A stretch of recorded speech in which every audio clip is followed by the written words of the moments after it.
Hello बच्चों, कैसे हैं आप? उम्मीद करती हूँ आप बढ़िया और एकदम मज़े में होंगे। बच्चों, आज हम एक पाठ पढ़ेंगे जिसका नाम है भारत की सांस्कृतिक एकता। बच्चों, भारत को विविधता में एकता का देश कहा जाता है। यहाँ भिन्न भिन्न जाति, संप्रदाय और धर्म के लोग निवास करते हैं। उनकी भाषा और खान पान में काफ़ी अंतर है। इतना सब कुछ होते हुए भी हमारी सांस्कृतिक एकता हमें एक माला की भांति एक सूत्र में पिरोए हुए है। आइए इस पाठ के माध्यम से भारत की सांस्कृतिक एकता को जानते हैं। तो शुरू करते हैं अपने पाठ को। देश राष्ट्रीयता का एक आवश्यक उपकरण है। भारत भूमि की नदियों के प्रवाह को प्राकृतिक विभाजन रेखाएं बतलाकर तथा भाषा और धर्मों एवं रीति रिवाजों के भेद को आधार बनाकर हमारी राष्ट्रीयता के विचार को खंडित करने के अर्थ हमारे कुछ हित चिंतक इस देश को देश न कहकर एक उपमहाद्वीप कहते हैं। हमारी राष्ट्रीयता को चुनौती देने के निमित्त उत्तर दक्षिण, अवर्ण सवर्ण, हिंदू, मुसलमान, सिख, ईसाई, जैन के भेद खड़े करके हमारी संगठित इकाई को क्षति पहुंचाई गई। भाषा का बवंडर उठाया गया ताकि आपसी झगड़ों और भेदभाव में हमारी शक्ति का हास हो और विदेशी शासकों का राज्य अटल बना रहे। पहले तो प्रायः सभी देशों में जाति, भाषा और धर्मगत भेद हैं। संयुक्त राज्य अमेरिका में ही कई जातियां हैं। वहाँ भाषाएं भी कई बोली जाती हैं, किंतु एक केंद्रीय भाषा सबको मिलाए हुए है। स्विट्जरलैंड में जर्मन, फ्रांसीसी तथा इतालवी 3 भाषाएं बोली जाती हैं। फिर भी वह एक सुसंगठित राष्ट्र है। इंग्लैंड और ऑस्ट्रेलिया एक भाषा भाषी होते हुए भी भिन्न भिन्न राष्ट्र हैं। जिस देश में भेद नहीं, उसकी इकाई शून्य या गणित शास्त्र की इकाई की भांति दरिद्र इकाई है। संपन्नता भेदों में ही है, किंतु भेद इतने नहीं होने चाहिए कि उनमें सामंजस्य न रहे। वैसे तो केंचुआ भी एक इकाई है। उसमें आँख, कान, नाक और हाथ पैर का भेद नहीं, केवल एक ही स्पर्शेंद्रिय सारी ज्ञानेंद्रियों का प्रतिनिधित्व करती है। किंतु क्या उसका जीवन संपन्न कहा जाएगा?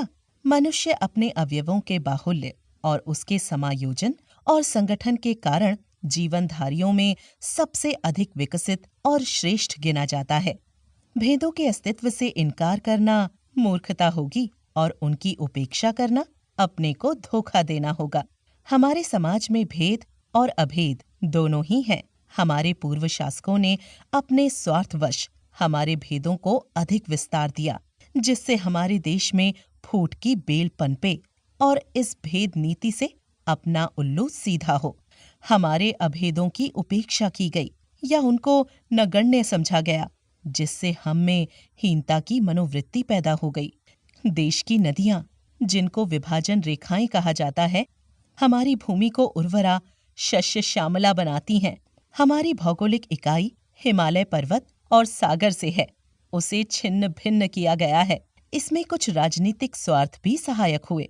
प्राचीन काल में राष्ट्रीयता की धारा अबाधित तो नहीं रही है। आंतरिक द्वेष कभी कभी प्रबल हो उठे हैं, किंतु भारतवासी एक छत्र सार्वभौमिक राज्य से अपरिचित न थे। राजसूय, अश्वमेघ आदि यज्ञ ऐसे ही राज्य की स्थापना के ध्येय से किए जाते थे। इनके द्वारा टूटी हुई राष्ट्रीय एकता जुड़कर अविरल धारा का रूप धारण कर लेती थी।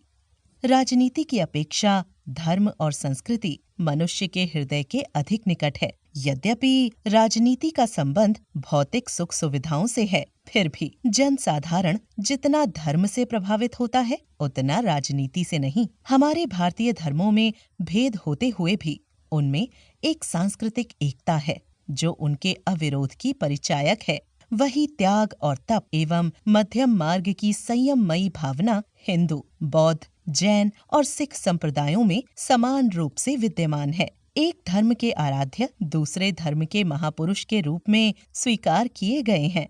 भगवान बुद्ध तो अवतार ही माने जाते हैं। कलियुगे कलि प्रथम चरणे बुद्धा अवतारे कहकर प्रत्येक धार्मिक संकल्प में हम उनका पुण्य स्मरण कर लेते हैं। भगवान ऋषभ देव का श्रीमद् भागवत में परम आदर के साथ उल्लेख हुआ है। जैन धर्म ग्रंथों में भगवान राम और कृष्ण को तीर्थंकर नहीं तो उनसे एक श्रेणी नीचे का स्थान मिला है। अन्य देवी देवताओं को भी उनके देव मंडल में स्थान मिला है।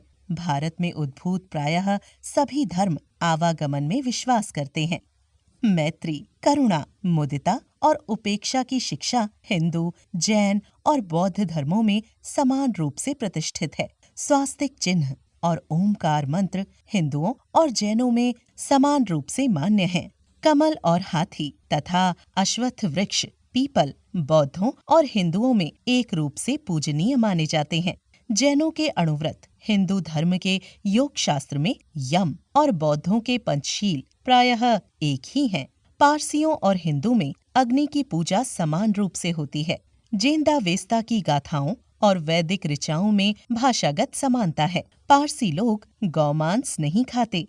सिख गुरुओं ने हिंदू धर्म की रक्षा में सहयोग ही नहीं दिया, वरन उसके लिए कष्ट और अत्याचार भी सहे।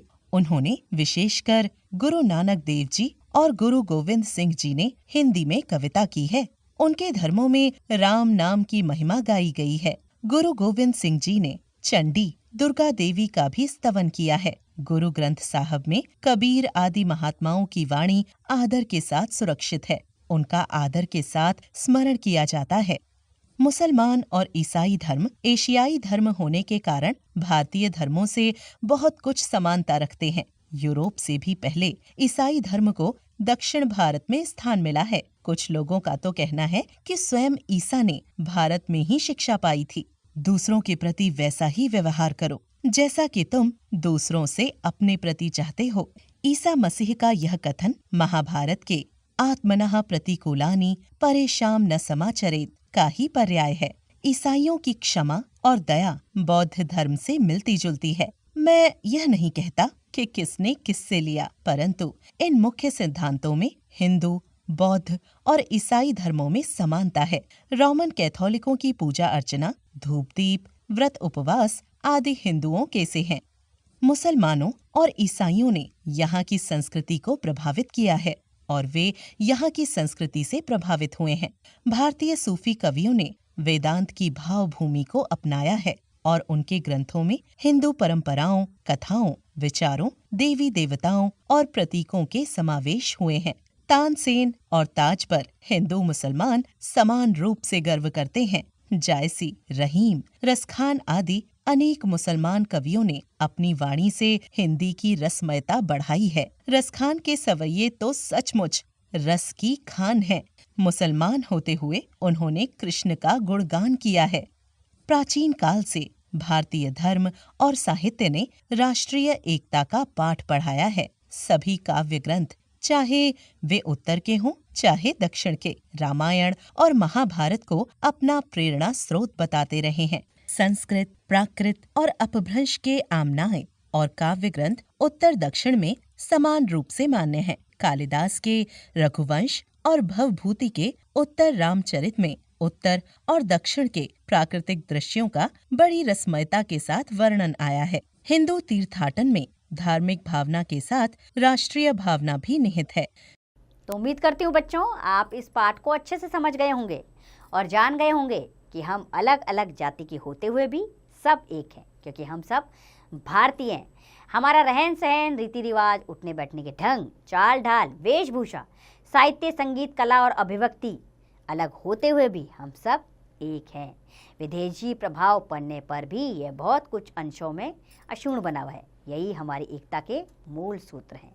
अर्थात हमारी एकता को कोई भी भंग नहीं कर सकता, क्योंकि हम सब भारतीय हैं। उम्मीद करती हूँ ये पाठ आपको अच्छा लगा होगा। अब इसका अभ्यास कार्य आप स्वयं कीजिए।